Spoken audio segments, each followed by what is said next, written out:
My name is Daniel, and for a long time, I believed I had everything a man could want. I had a steady job, a small but cozy apartment, and most importantly, I had Sarah. She wasn't just my girlfriend. She was the person I thought I would spend the rest of my life with. We had been together for 3 years. 3 years of laughter, shared dreams, and whispered promises late at night. Sarah had this way of making ordinary days feel extraordinary. A simple dinner at home could feel like a celebration, and a walk in the park could feel like an adventure. I loved her deeply, and I trusted her completely. I remember the little things, the way she would leave notes on the fridge with silly doodles, the way she'd curl up next to me on the couch and fall asleep halfway through a movie, the way she'd talk about our future with such certainty. She wanted a family, children, a house filled with warmth, and I wanted that too, or at least I thought I did. Looking back, I realized that those years were built on an illusion. At the time, though, I was blind to any cracks in the foundation. I believed we were solid, unshakable. I believed she was mine, and I was hers. But even in those days of happiness, there were shadows I didn't notice. Sarah sometimes looked at me with a distant gaze, as if her mind was somewhere else. She would laugh at my jokes, but sometimes her smile didn't reach her eyes. I brushed it off, convincing myself that everyone has moments of distraction, that love isn't always perfect. I didn't know then that behind her smile, behind her warmth, there was a secret that would shatter everything I thought I knew about her, about us, and even about my own family. For now, though, I lived in the illusion. I was happy, I was in love, and I was completely unaware of the storm that was about to break. At first, I tried to convince myself that everything was fine. Sarah was busy, work was stressful, and maybe I was just being paranoid. But the shadows of suspicion began to creep into my mind slowly, relentlessly. She started coming home later than usual. Sometimes she claimed she was with friends. Other times she said she had extra meetings. I wanted to believe her, but her explanations felt rehearsed, too polished, as if she had practiced them in her head before speaking. Her phone became a fortress. She used to leave it lying around the apartment, unlocked, without a second thought. Now, it was always in her pocket, always face down, always protected by a new password I didn't know. When a message came in, she would glance at it quickly, smile faintly, and then hide the screen from me. I noticed her laughter too. It wasn't the same. She laughed at things I didn't say, smiled at thoughts I wasn't part of. It was as if she carried a secret joy inside her, one that had nothing to do with me. Nights became colder. She turned away from me in bed, claiming she was tired. I reached for her, but she pulled back. The warmth we once shared was fading, replaced by a silence that screamed louder than words. I tried to talk to her. "Sarah, is everything okay? You seem different." She forced a smile, kissed me lightly, and said, "I'm fine, Daniel, just tired. Don't worry so much." But I did worry. I couldn't stop. My instincts told me something was wrong, something she wasn't telling me. One evening, when she said she was going to meet a friend, I felt the urge to follow her. My heart pounded as I grabbed my keys. I told myself it was crazy, that I was acting like a jealous fool. But deep down, I knew, if I didn't find out the truth now, it would eat me alive. That night, I decided to uncover the secret Sarah was hiding. That night, when Sarah said she was going to meet a friend, I couldn't silence the storm inside me. My instincts screamed louder than reason. I grabbed my keys, slipped out quietly, and followed her car through the dimly lit streets. She drove across town to a small cafe tucked between old brick buildings. It wasn't the kind of place she usually went. Too quiet, too hidden. I parked a block away and walked, my pulse racing, every step heavy with dread. Through the cafe window, I saw her. She was sitting at a corner table, waiting. A few minutes later, someone walked in. My chest tightened. I braced myself to see another man, the stranger who had stolen her from me. But when the figure approached, my breath caught in my throat. It wasn't a man. It was a woman. Sarah's face lit up in a way I hadn't seen in months. She stood, embraced her, and held her hand across the table. Their laughter was soft, intimate, filled with a warmth that had vanished from our home. I froze outside, staring, unable to move. My mind spun in chaos. This wasn't the betrayal I had imagined. It was something different, something I hadn't prepared for. I stepped closer, pressing against the glass, desperate to see her face. And then the woman turned slightly, and my world shattered. It was Anna, my sister. When I saw her face, my heart stopped. It wasn't just any woman sitting across from Sarah. It was Anna, my sister. For a moment, I thought my eyes were deceiving me. Maybe it was someone who looked like her. Maybe I was imagining things, but no, it was Anna. The way she tucked her hair behind her ear, the way she leaned forward when she laughed, I knew those gestures too well. I felt the world collapse around me. Betrayal from Sarah was devastating enough, but betrayal from my own sister? That was unthinkable. My chest tightened, my hands shook, and I could barely breathe. I stormed into the cafe, my footsteps heavy, my anger boiling. They both froze when they saw me. Sarah's smile vanished instantly, replaced by shock. Anna's eyes widened, her lips parted, but no words came out. "Daniel," Sarah whispered, her voice trembling. "What the hell is this?" I demanded, my voice louder than I intended. Heads turned, strangers stared, but I didn't care. Sarah reached for my hand, but I pulled away. "I wanted to tell you," she said, tears forming in her eyes. "I didn't know how. I didn't want to hurt you." Anna finally spoke, her voice quiet, almost ashamed. "Daniel, I didn't mean for this to happen. We didn't plan it, but we love each other." Her words cut deeper than any blade. Love? My girlfriend and my sister. The two people I trusted most had conspired behind my back, living a secret life while I was left in the dark. I felt rage, sorrow, disbelief all at once. My family, my relationship, my future, all shattered in a single moment. I walked out of the cafe without another word, leaving them behind in their silence. Outside, the cold air hit me, but it couldn't numb the fire burning inside. That night, I realized this wasn't just betrayal. It was double betrayal, the kind that destroys not only love, but blood. After that night in the cafe, everything collapsed. My relationship, my family, my trust, all shattered in a single confrontation. Sarah tried to call me to explain, but I ignored her. Anna sent messages too, begging me to understand, but I couldn't. How could I? The two people I loved most had betrayed me together. The days that followed were filled with shouting matches, slammed doors, and tears. My parents got involved, horrified by the revelation. What was supposed to be a family became a battlefield. Sarah insisted she hadn't meant to hurt me, that she had simply followed her heart. Anna claimed she hadn't planned it, that love had just happened. But to me, it wasn't love, it was betrayal. I remember one night, standing in my apartment, staring at the empty space where Sarah's things used to be. The silence was deafening. I felt hollow, like someone had carved out my chest and left me with nothing but anger and grief. I stopped speaking to Anna. Family gatherings became impossible. My parents tried to mend the broken ties, but I refused. I couldn't sit at the same table with her, not after what she had done. Sarah moved out. Anna disappeared from my life, and I was left alone, drowning in silence. For months, I lived like a ghost.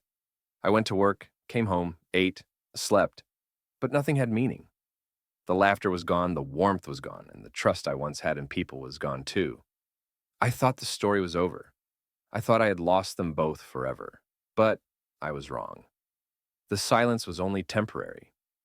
The storm was far from finished. 6 months passed. Half a year of silence, of broken ties, of trying to stitch my life back together while carrying the weight of betrayal. I thought I would never see Sarah again. I thought she was gone forever, living her secret life with Anna. But one rainy evening, there was a knock at my door. I opened it, and there she was, Sarah. Her hair was damp, her eyes swollen from crying, her voice trembling. "Daniel, please, I made a mistake. I don't want to lose you.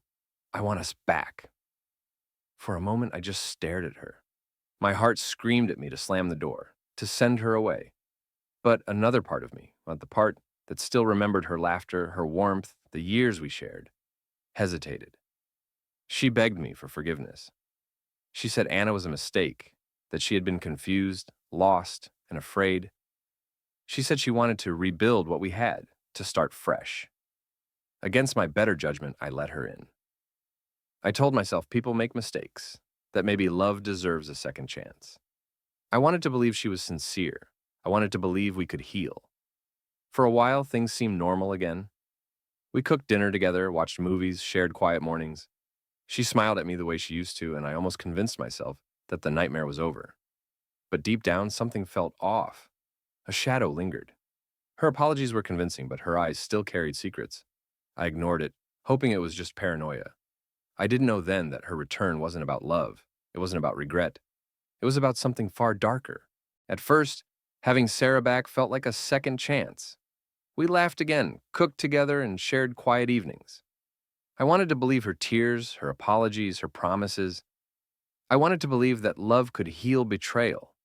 But soon, I noticed something strange. My bank account didn't add up. Small amounts of money were missing. Nothing dramatic at first, just enough to make me doubt myself. Maybe I had forgotten a purchase, maybe I had miscalculated. But as weeks passed, the missing sums grew larger. I started paying closer attention. Receipts didn't match. Withdrawals appeared that I hadn't made. And Sarah, she always seemed to have new clothes, new accessories, little luxuries she couldn't explain. One night, I confronted her. Sarah, do you know anything about the money that's disappearing? She looked me straight in the eyes and shook her head. No, Daniel. You're imagining things. Maybe the bank made a mistake. Her calmness unsettled me. She was too composed, too quick with her answer. My instincts screamed again, so I decided to investigate. I checked my online banking, traced the transfers, and installed hidden cameras in the apartment. I felt guilty, like I was betraying her privacy, but I had to know the truth. And then, one evening, I saw it. Sarah sitting at my desk, transferring money from my account. My heart sank as I watched her type in the details. She wasn't spending it on herself. She was sending it to someone else. When I checked the recipient, my blood ran cold. It was Anna. The moment I saw Sarah transferring money to Anna, everything inside me froze. It wasn't just betrayal anymore. It was proof. Proof that their connection hadn't ended, that their so-called mistake was still alive, thriving in the shadows. I dug deeper. Every transfer, every hidden message, every unexplained absence. It all pointed to one truth. Sarah and Anna were still together. They had never stopped. My forgiveness had been nothing more than a cover for their scheme. I confronted Sarah one evening. I know you're sending money to Anna. Don't lie to me. Her face went pale, her lips trembled, but she tried to deny it. Daniel, you don't understand. She needs help. She's struggling. But I did understand. I understood perfectly. Sarah hadn't come back because she loved me. She had come back because she needed access to my money. She was stealing from me, feeding Anna, keeping their secret relationship alive, while I played the fool. The more I investigated, the darker the truth became. Anna wasn't just living off Sarah's theft. She was living a double life. She had another man, someone who thought she loved him, someone she was also stealing money from. It was a conspiracy. Two women, two victims, one twisted plan. They didn't want to work, didn't want to build a life. They wanted to take, to drain, to survive off lies and manipulation. I realized then that I wasn't just dealing with betrayal. I was dealing with criminals. And if I wanted justice, I couldn't stop at private investigations. I had to take this further. The deeper I dug, the darker the truth became. Sarah's theft was only part of the puzzle. The real shock came when I uncovered Anna's secret. Through the investigation, I learned that Anna wasn't just living off Sarah's stolen money. She had another man, someone who believed she loved him, someone who thought he was building a future with her. And just like me, he was being drained. His bank accounts showed the same mysterious withdrawals, the same transfers, the same lies. It was a pattern. Anna had built a double life, juggling relationships, manipulating emotions, and stealing from both of us. Sarah was her accomplice, her partner in crime. Together, they had created a web of deceit that stretched far beyond family betrayal. I remember staring at the evidence, bank statements, hidden camera footage, messages between them, and feeling a mix of rage and disbelief. My sister, the person I had trusted since childhood, had turned into a thief, a liar, a predator. And Sarah, the woman I once loved, had chosen to stand by her side. I realized this wasn't just personal anymore. It wasn't just about broken hearts or betrayal. It was about crime, fraud, theft. And if I wanted justice, I couldn't handle it alone. So I took everything I had, the recordings, the transfers, the proof of Anna's double life, and handed it over to the authorities. That was the moment the private nightmare became an official investigation. Once I handed over the evidence, everything moved quickly. The police opened a formal investigation, and soon Sarah and Anna were both summoned for questioning. At first, they tried to deny everything, but the documents, the transfers, the recordings, it was all undeniable. The case grew larger than I expected. Investigators discovered that Anna had been running her scheme for months, living with another man while stealing from him just as she had stolen from me. Sarah was her accomplice, feeding her money, covering her tracks, and keeping their secret relationship alive. When the trial began, I sat in the courtroom, watching them both. Sarah looked fragile, her eyes red from crying. Anna looked defiant, as if she still believed she could talk her way out of it. But the evidence was overwhelming. The prosecutor laid it all out. Fraudulent transfers from my account, hidden withdrawals from the other man's account, messages between Sarah and Anna planning their thefts, footage of Sarah stealing directly from me. The defense tried to paint them as victims of circumstance, claiming they were confused, desperate, and misunderstood. But the truth was clear. They had chosen deception, chosen greed, chosen betrayal. When the judge read the verdict, the room fell silent. Sarah and Anna, you're both found guilty of fraud and theft. You're hereby sentenced to prison. I watched as the guards placed handcuffs on them. Sarah lowered her head, tears streaming down her face. Anna clenched her jaw, her pride finally broken. In that moment, I didn't feel triumph. I didn't feel joy. I felt emptiness. I'd lost my girlfriend, my sister, my trust in love and family. Justice had been served, but the cost was unbearable. When the verdict was read and Sarah and Anna were led away in handcuffs, I felt a strange silence inside me. For months, I had dreamed of this moment, of justice, of revenge, of seeing them pay for what they had done. And yet, when it finally happened, there was no triumph, only emptiness. I watched them as the guards escorted them out of the courtroom. Sarah's tears streamed down her face, her shoulders hunched in defeat. Anna's defiance had crumbled. Her eyes no longer carried pride, only shame. They looked smaller than I had ever seen them, stripped of their lies, stripped of their power. The judge's words echoed in my mind. Guilty, sentenced to prison. It was final. Their scheme, their conspiracy, their betrayal, all of it had collapsed. But as I stood there, I realized something. Justice doesn't heal wounds. It doesn't rebuild trust. It doesn't erase the nights of doubt, the mornings of grief, the years of love turned into ashes. Justice is cold. It gives closure, but not comfort. I had lost them both, my girlfriend and my sister. Two people who had once been the center of my world were now gone, locked away behind bars. And I was left alone, staring at the ruins of what used to be my life. Yet, in that emptiness, there was also clarity. I had survived. I had faced betrayal, deception, and crime, and I had fought back. I had refused to be their victim.